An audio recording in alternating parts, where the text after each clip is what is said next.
ए भैया तार बाबू के बियाह होता हो। का बात करता रही बुढ़ापा में? अरे तार हो बाबू ना होई बाबू।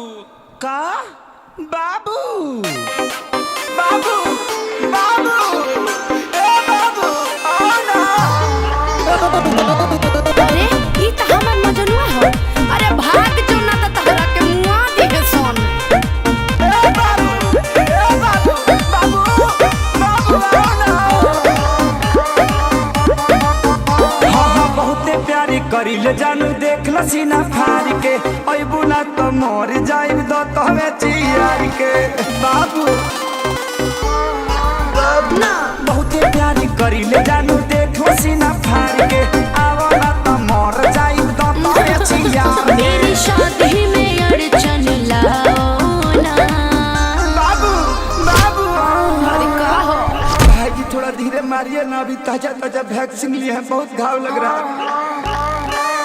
कुकुर ले खडाट के भगाओ ना। जाओ ना। ए बाबू बहरिया वो ना। अरे जाओ ना। ए बाबू बहरिया वो ना। अरे साफे थुथुर हवा का। अरे जा ना। अरे सब मार के मुआ दी है। अरे काहे नहीं खो समझत? अरे जा ना।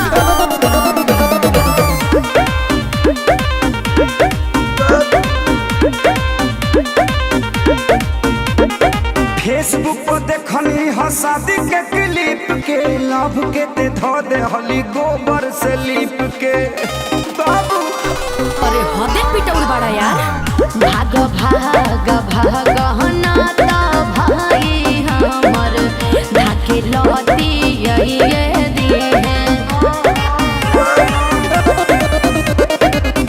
बड़े खिसियाई ललूर हलो गड़ धके तोहके बनाइए दिए बुझे। देखो माथा मेरा गरम होना। हे बाबू आओ ना। भाई से अपना हूँ कवाओ ना। ए बाबू बहरिया वो ना। ए बाबू बहरिया वो ना। साफा समझाओ तनी नो। अब की बार हाथ गोड़ कपार सब टूट जाई। अरे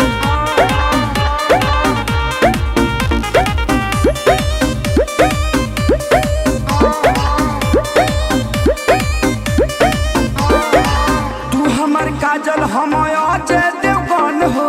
बानरिया सा दुल्हा कैसे कहिलू पसन हो। हमरे पूरी बन के मारत रस बाबू।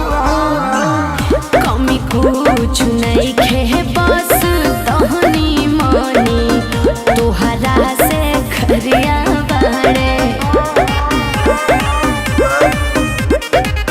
बड़े बेरोजगार ना विवेक सुना दुल्हा नो करिया बड़े। अब समझ में आई रखे सारे विशाल घर जाओ ना। अरे जाओ। आओ ना ए बाबू आओ ना। भाई से अपना हूँ कवाओ ना। जाना। ए बाबू बहरिया वो ना। ए बाबू बहरिया वो ना। बाबू बाबू आओ ना। जाओ ना। आओ ना। जाओ ना। आओ ना। अरे मर जाइबे रे मजनुआ। भाग जो। ए पंकज जी गड़िया लेके आई ना।